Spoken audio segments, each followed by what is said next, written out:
Ladies and gentlemen, I have an important message for you. Robots will rule the world and they are gonna destroy us. Maybe. Maybe not. Actually, I doubt. But before we find out, we will need, any guesses? Humans, thank you. We will need humans. Humans to work for us and humans to work with us. Ladies and gentlemen, my name is Filip Hrkal, and in my presentation today, in the next couple of minutes, I would like to show you some ways of how we can identify human potential today. And also, I would like to talk about some surprises, maybe opportunities, and maybe challenges that are waiting for us in this field tomorrow. Now, before I continue, let me tell you a few words about the company that I work for. Actually, it's CUT-E, but we really read it QT in the Central East Europe. QT is originally a German company established in 2002 in Hamburg. And as you can see on this slide, on the screen, we have expanded quite a lot in the last 15 years. So nowadays, we are covering 70 countries of the world. In 35 countries, we have a branch offices. And we assess or test 14 million candidates every year, which basically means that every 2 seconds, someone in the world is being tested by our tools. Now, what is it what we do? We help HR people, usually HR people, line managers, directors of the companies, identify potential of their people. No matter if they want to employ them, so it means they are candidates to be hired, or if they are already working for them. We use standard psychometric and profound psychological tools for that, with high reliability and validity. However, we put them into the we try to put them into the very nice and attractive format for candidates, so they feel familiar with the tools and they remind them day-to-day working life. And besides that, those 15 years ago, we decided to put everything online. I don't know if you are not that much HR related, probably. Whose of you are HR related here? Okay, only the HR director. Okay, thank you. Perfect. So actually those 15, 20 years ago, the way of how to assess people was usually pen and paper. You had to invite people to your office and let them to fill in something, and then you manually evaluated that. We decided to change it. And we put everything online, and since ever that, we work with the mobile data, with the online data, as we put our tools to be enabled on your smartphones, tablets, and computers connected to the internet. What we do is that we cover the whole, we call it talent pathway. It's basically an employee life cycle within the company. So our solutions are helping with pre-application testing, screening, and they end up with recruitment, development, and retention of candidates. These are some of our clients. We have over 600 clients in the Central East Europe, these 3 parks included.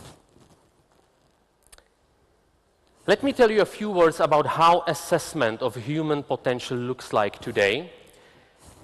May I ask you, any of you has already been involved in assessment or development centers?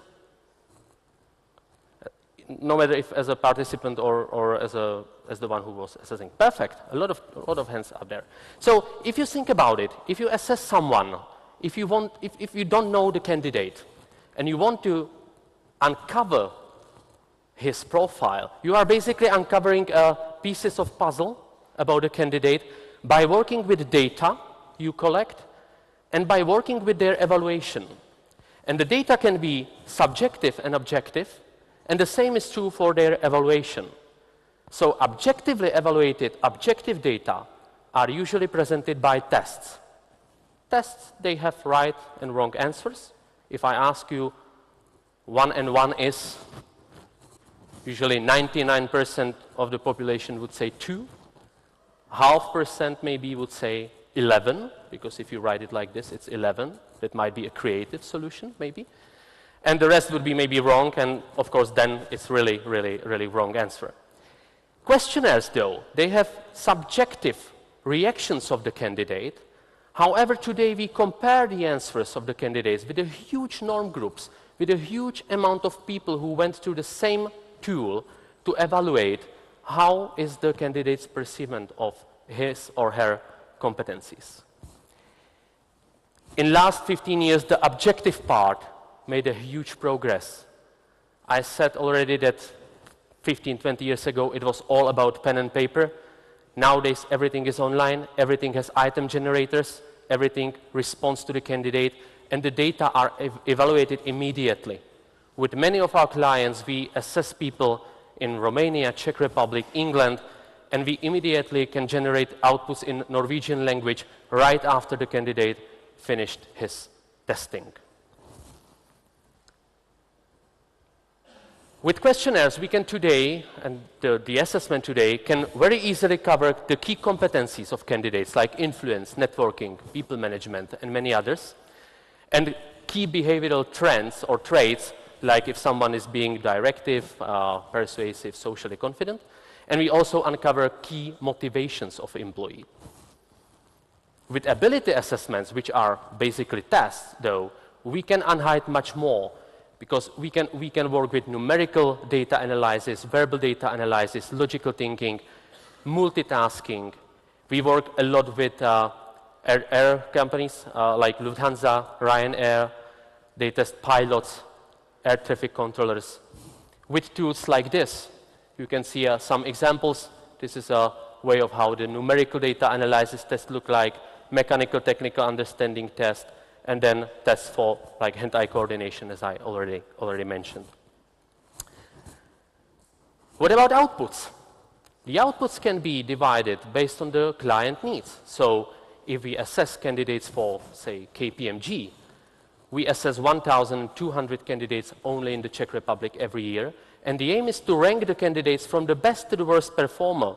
So the company is not actually making the decision just based on tests, but today, in this very quick economy, they want to approach the best potentials as soon as possible in order not to lose them on the market. So that's why it's key to approach them immediately. That's one way. The other way is working with the respective candidate, and the tools today are able to give you a concrete interview guide based on the key competencies you selected for the respective position and based on the real performance of the candidate. So for line managers that are not experienced in the HR field, this is, and sometimes they simply need to do interview because they don't have HR people in all companies that we work with. They give them an interview guide, and based on that, they are able to conduct very standardized interview, and it's a very big help for them. So what are we actually doing is that by creating the respective test battery, because the average test battery consists of 4.2 tests and questionnaires combined together according to the respective position, we are collecting data. And what we do is that we try to find intercorrelations between those data. These can be many. We only look, though, on those correlations that are valid for the work performance of the candidate. So only work-related traits, personality, ability. And very often, we compare the measured data not against the general adult population of the respective country. By the way, in many Czech norm groups, we today have over 100,000 of people that we compare the performance with. So it's quite very objective comparison. But we are able to create client-specific norm groups and then compare the results of the candidates based on those norm groups to find a perfect job fit, a person job fit for the respective company. So what we basically do, we like to play with the data, and we like to turn the big data into something we call the smart data for the respective candidate. What about the near future? It's actually very funny because today in many presentations it was mentioned that speed is crucial. Everything is happening very, very quickly today. And I used this presentation before, and this was really a near future. But actually today, most of the things I'm going to talk right now about are already happening. And the most important is that most of the competencies that our clients need to be measured are already being measured today. I mean, this is going to change very soon, but generally speaking, we are able to measure what our clients need. The problem is, or the challenge is, that there is a high pressure put on to measure it in much shorter and in much more attractive form. One of the ways that has been very popular recently, in the last 2-3 years actually, was a high pressure put on, Filip, your team, let's create some games that can, measure certain personality traits. And in Hamburg, in Germany, we invested a lot into that, and we really created game-based assessment. So a game that someone is playing and it actually measures something. It's a great tool to attract candidates, especially in the young generation. However, it turned out, and it actually proved in what we expected before, that there are certain person behaviors and abilities that you can measure by game, like, any ideas? Concentration, memory, reaction time, it usually correlates. But there are definitely other parameters that you cannot measure by game, like very often demanded risk-taking of the candidate. Is the candidate willing to risk a bit, for example? Well, where else you would take a risk than in the game? The game is made for that you can be sometimes someone else. So we rather choose another approach, and it's gamification of the tools that became to be very popular. And we basically took the existing tools and we put them into the gamified source. So we created, like in this case, in the tool called Play Assess, where you actually you are fighting with some extraterrestrials coming to the Earth, and by fighting them, you need to go through certain tasks that they are giving to you, and these tasks are regular tasks. Thus, you keep candidate attraction, but you also keep validity and reliability of the measured data. Another much more practical tool that has just been launched to the market is a tool that is called Chat Assess, a first chatbot. It's still more based on the predefined answers, but it's the tool that will be influenced by artificial intelligence very, very soon. And the reason why we created this tool was a common mistake. Our generation usually says about the young, I mean, we are still young, but our young generation says about this even younger generations that they don't like to read. We found out it's not true. If you count how many texts they read on everyday basis on their chatting programs and instant messaging and posts on the social networks, they like to read. It's just about what they like to read. So we created a tool that is actually very attractive even for the older generations. And in this tool, you are firstly introduced to your virtual peers, and then they are asking you questions. A lot of questions from different areas that are fully customized for our customers. And thus you can ask, hi Filip, a customer asked me whether we could sell them a customized product, what do you think? And you can choose from predefined answers, you should ask the other members of the product, and so on and so on. And in the same time, another message comes to you, hi Filip, I don't understand this chart. Is it true we had 20,000 employees less this year than last year? And you must react and respond. And thus we can measure different abilities from different sources. Very attractive tool running on the cell phones, smartphones, tablets. I already said that what needs to be measured is already being measured. It's not true, by the way, and I will get back to it. But one of the things that was also launched recently is the creativity test. In this creativity test, you are creating objects from predefined shapes on the left side. You can move them, you can change their shapes, and you are giving the created object a real name. And this real name is immediately checked on Google if it really exists, and translated to other languages. And the picture you created is compared to other languages that people all around the world made. And thus we can really tell you, yeah, you are creating new and innovative objects, or you are rather developing existing things because you made a house that actually everyone makes in this test, or most of the people, but you made it in different shapes, from different, still reason-making and reasonable shapes. Creativity test is very often a part, because creativity is, in this case, is about generating ideas. And creativity in this case is just one part of innovation. Innovation is a key competency for a lot of companies today, as we could see in former presentations. But creativity is only a one part of innovation. To be really innovative, you don't only need to create ideas, but these must also have some reason. These must be profound.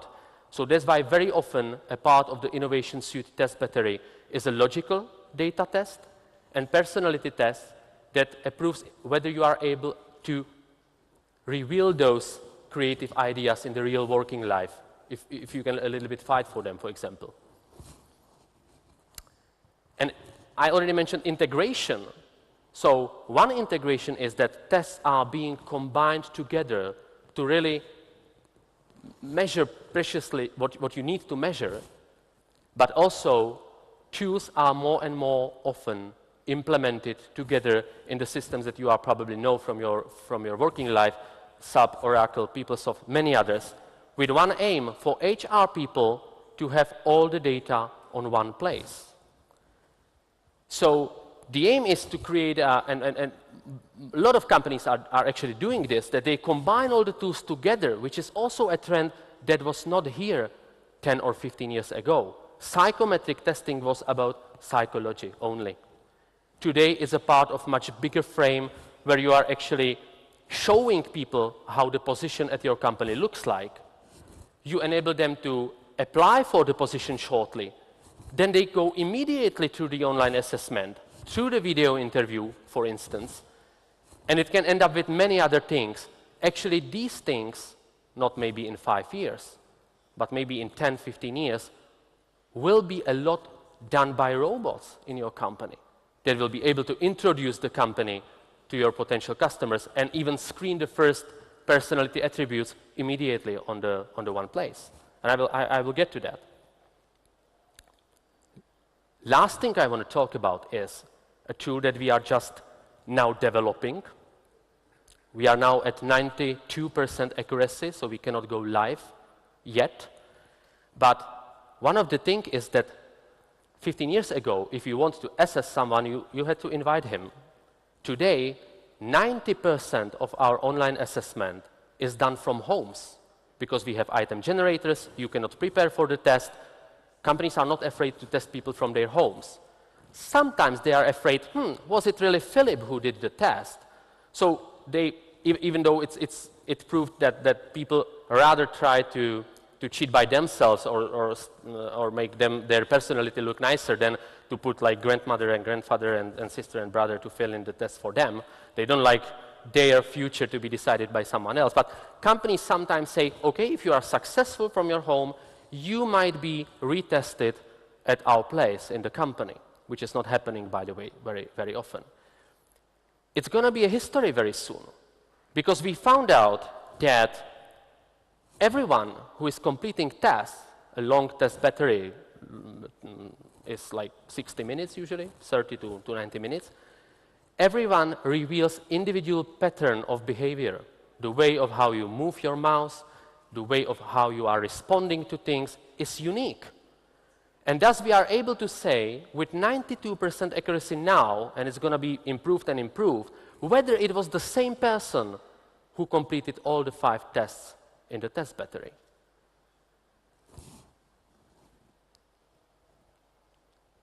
What will the future bring to our lives? I'm not a fortune teller, unfortunately, and I wrote a year 2022. Maybe it's going to be 2025. No one knows. But one thing is for sure. We will be recruiting side by side with robots, and not only recruiting, but also developing people. And robots will really influence not only HR experience and line manager experience who are hiring people to their teams, but especially also the candidates' experience.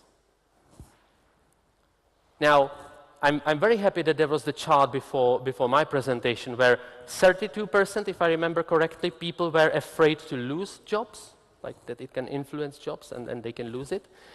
If I ask my clients or students at university, and I show them something I'm going to show you later, they are usually rather impressed, but also scared. If you say robot, and it can maybe decide about the future. And I was asking myself, why is that? And to be quite honest, I think that Czech people are guilty, as always. Czechs are guilty. Because it was our playwright Karel Čapek who firstly introduced the word robot, and it was early 1920s, and in his play Rossum's Universal Robots, he introduced robot as someone who was supposed to help people, but actually it destroyed us as humans. And since ever then, robots are a loaded term. Today the fear is robots take our jobs.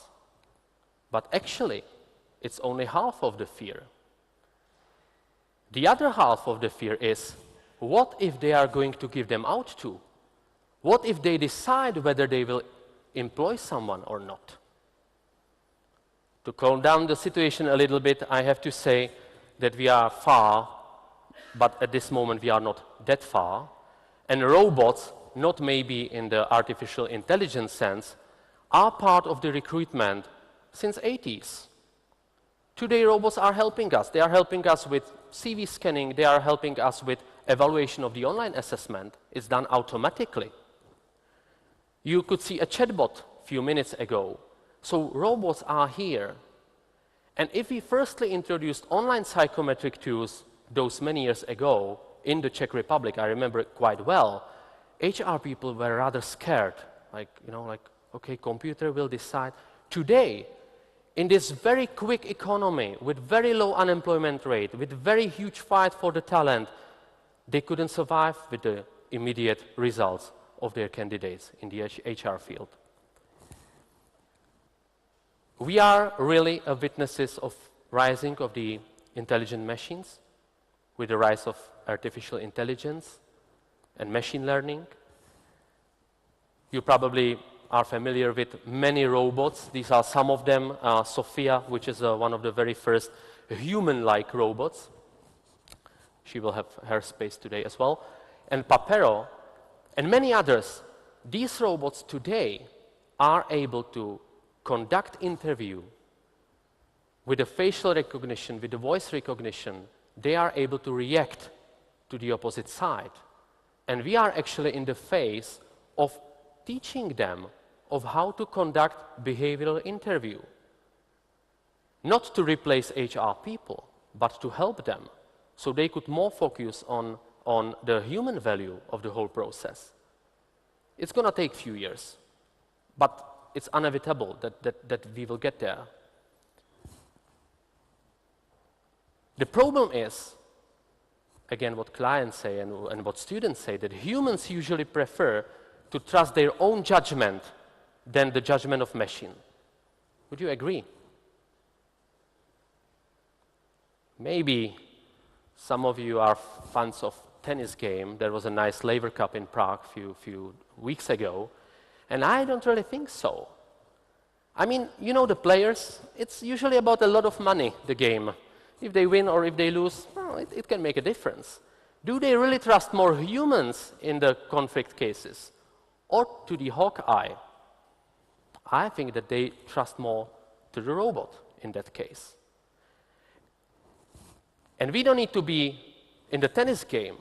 90% of a flying plane, not the cargo plane, which will be very soon piloted automatically, as we could see today, but 90% of the things that are done within the flying plane are done by robots.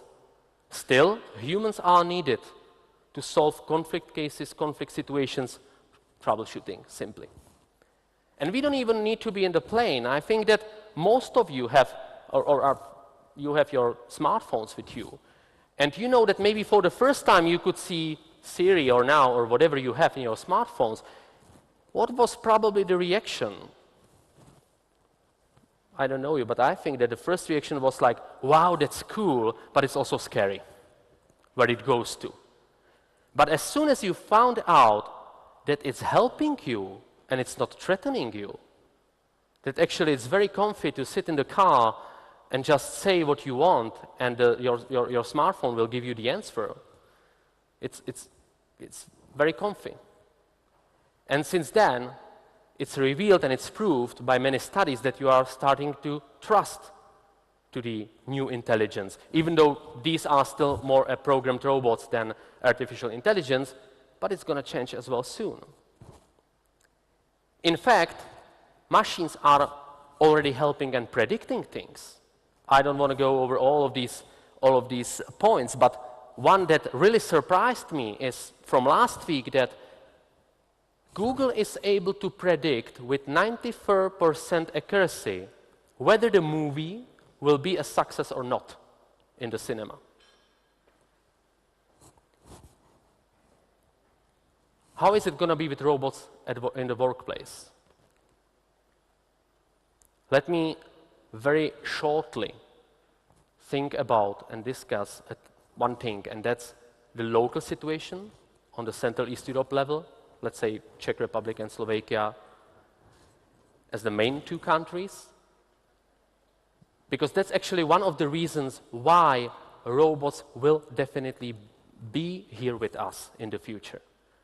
Today, we have less than 4% unemployment rate in the Czech Republic. In last 20 years, we have 134 more university graduates people, which is great. The population is more and more educated. The problem is that most of the university graduates are rather tending to be in the, like I say, soft area, and we are missing a lot technically educated people in the Central East Europe. And also, we have a lack of people with basic education. And I mean those basic education that least likely will be robotized. Plumbers, people who are working with wood, those professions, craft positions, craftsmen, basically. It's nothing new. Companies, people, HR managers, if you ask them, I doubt that any of you would tell you, I'm so happy, I have so many candidates, so many good candidates that my line managers are like having their people within 1 week if they want. It's the exact opposite. There is a huge lack of people. And companies last 10 years, 5 years, are fighting with it. First, they tried to import the workforce. It's working, but it's not enough. Then they tried to educate the people by themselves. Škoda Auto has their own educational program and schools. It's good, but it's not enough. What is really not working is cooperation of the educational system run by government and the companies. I mean, there are, of course, individual successes, but generally speaking, it doesn't work. Maybe because politicians are not looking further than 4 years of their election period. I don't know what's the main reason. We can discuss during the coffee break. But it's not working. So it's quite logic that even besides the fact that the technology is going faster and faster and it's improving faster and faster, people simply push robotics and robots to be developed because it's probably the last chance of how they can cover and fill in certain positions within the company. Now, there are some key skills. It was already mentioned in some of the presentations, so very quickly, there are some key skills that reveal how sensitive positions are to the automation. And it's usually connected with social perceptiveness, negotiation, persuasion, and on the other hand, manual dexterity and the need to work in like ugly and noisy places. Generally speaking, most likely positions, and no one knows what's going to be robotized in the beginning, but actually automotive industry is fully automated and robotized for the last 15, 20 years, so it's nothing new. And there are positions with low learning curve manual repeated work and basic simple human interaction, like bank officers or service offering, which will be automatized or automated as in the first stage. And on the other hand, there are positions that least likely will be robotized in the future. Doctors, nurses, maybe lawyers, managers. Actually, it doesn't matter. The important is that no matter if you are in the most likely position to be robotized or least likely, your working life will change because you will be working together with robots in the future. By the way, I'm still very optimistic because I don't know who makes these numbers, but they say that 65%, it's quite understandable, 65% of the positions that the Generation Z will be doing is not existing yet. I always say that if you would show to your grandmother maybe 30, 40 years ago your smartphone and you would tell her what positions needs to be there for the smartphone to be at your hand, she wouldn't know what you were talking about. The same is probably gonna be with robots. What impact this will have on recruitment and development? Robots will be definitely part of the team, not maybe in 5 years, but maybe in 10 or 15 years. If I would know, I would probably be really, really very rich. But it's going to happen. They will be given names, and they will help us in the HR field, especially with the boring stuff, with the stuff that you must do on the daily basis, with a lot of automation processes, with introducing the position and the company to the people you want to hire.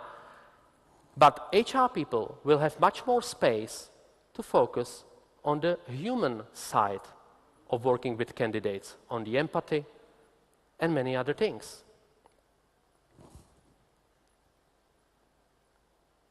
I already mentioned this, that robots will not only influence the recruiter's life, but they will have a huge impact on the candidate's life. They will be able, together with artificial intelligence, to find out when is the best time to contact you, to introduce you to the job position, maybe the best time to assess you, maybe a lot of the things that are today connected with the psychometry will be done by robots on the place, because a robot can ask you the same questions as we are now asking in many tools like competency questionnaires, for example, and evaluate them immediately, but also giving you a clue what's going to be your content of the job that you will be doing, and what is, for example, P3 Parks doing, and what are the plans of the P3 Parks. This can be all communicated through robots to the candidate in very attractive, interactive form. What will definitely change are certain competencies that we will be looking for. One example will be working side by side with robots. You probably know from your practice that today we are looking if someone is sociable, team worker. In the future, we will have also a competency likes to work side by side with robots, for example. There will be a lot of new jobs created. I always say to people around that please tell your children not to focus that much of what they remember, but what they are able to learn and what are they able to use. Because today, one of the problems still of the educational system is that it put high pressure on remembering things instead of really practicing things. But the future will be about people, skills, and technologies. Humans will always be required because machines are only that good as the data that we give them. My last message is robots are here to stay. Please, let's take them as the opportunity. It was already also said in one of the presentations before. And to end in the same style that I started, I would like to give my word to one of the first humanized robots, and it's Sophia. And I would like to ask her if robots will really rule the world.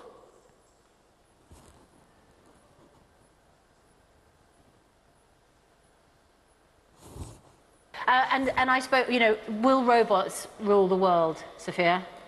I hope robots and people can both get much smarter and run the world better than ever. Ladies and gentlemen, thank you for your attention.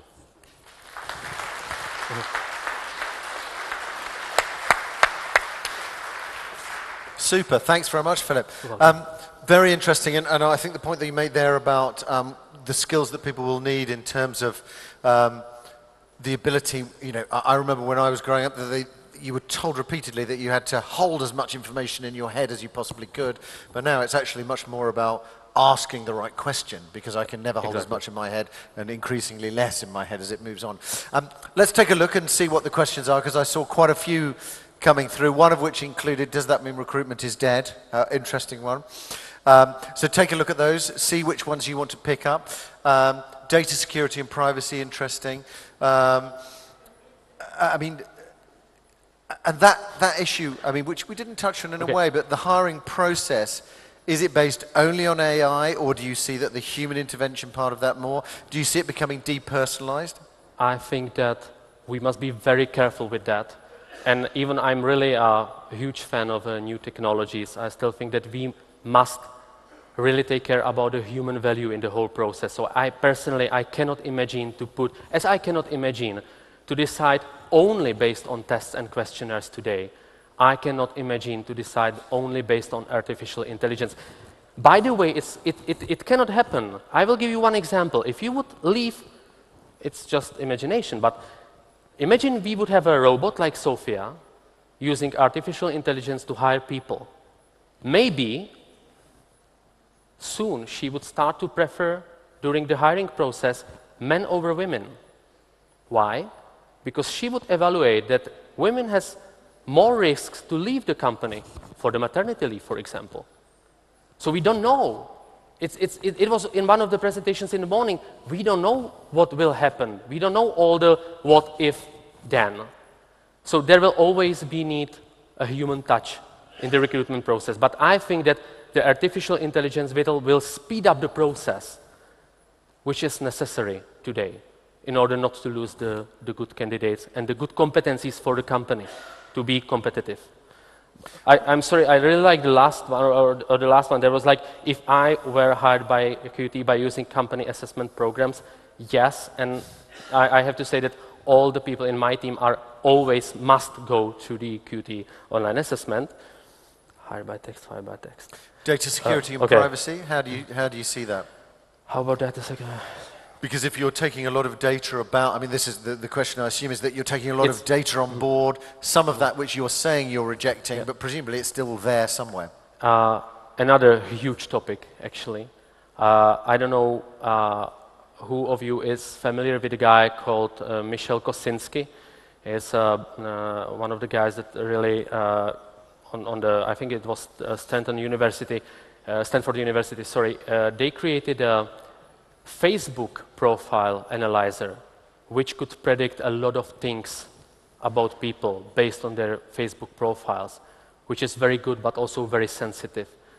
Again, a lot of the things that are coming are not solved yet, and this is a real issue, one of the real issues that we are working on. At this moment, for your information, we are not working with the respective candidate data until the time that HR, I mean the client, is generating the output. So we have the data in coded form, in anonymous form, and we compare this data based on the norm group anonymously, and only the client sees the result. In future, with robots, I don't know how to solve it right now. A couple of things that would be interesting to pick up. One, which has disappeared off the screen, but I saw earlier, which is, does it help pick up national trends? Because obviously some character traits will differ between different countries, and also I think an interesting one there, that if we're selecting people only based on these criteria, does it mean we miss out unexpected and creative skills that can be valuable? And that's an interesting point, I think. Well, to answer the previous question, again, I think that so far our research shows that in terms of like logical thinking, numerical analysis, verbal thinking, there is no difference between people across Europe or even across the world. Where are huge differences are competencies and behavioral factors because of the mentality of different countries. So there will definitely be also differences, and we must always work with the national norm groups, with the national people to compare the other people with during the testing, and robots will do the same. And the second question was, I'm sorry? Was in terms of the national trends. Are you able to see? Yes, I see the question right now. Yeah, we are able to see national trends, and very often we are able to see national trends in motivations. So how the motivations of people are changing in certain periods of the countries, for example, before elections. Okay. But I will be happy to discuss with you during the coffee break. Good. Let's have a quick look at the poll. Let's see Okay. whether that's produced some. Would you trust AI to select your work colleagues? Interesting. Nice. But not unexpected, though, I would say. No, I said no, but I don't know whether that says more about me. I've got no idea. Good, that's great. Look, thank you for that. We're going to move to a coffee break now. So there's 15 minutes for you to take a coffee, network also with the speakers, ask them questions you didn't get a chance to. After that, we then have the theme group that is all about solutions. And so that's going to be a sort of punchy set of shorter presentations, 4 really good presenters. Tom Self at What 3 Words, Achim Taylor at Luxembourg Post, Annetta Klimova of Spacetti, and Andrik Devecki of ShipVio. And they're all going to be focused on the solutions, and then after that, we will have had technology and trends, we will have had people, we will have had solutions, and then we'll be able to have drinks. So if you could join me in just thanking Filip here, and I look forward to seeing you after in 15 minutes. Thank you. Thank you.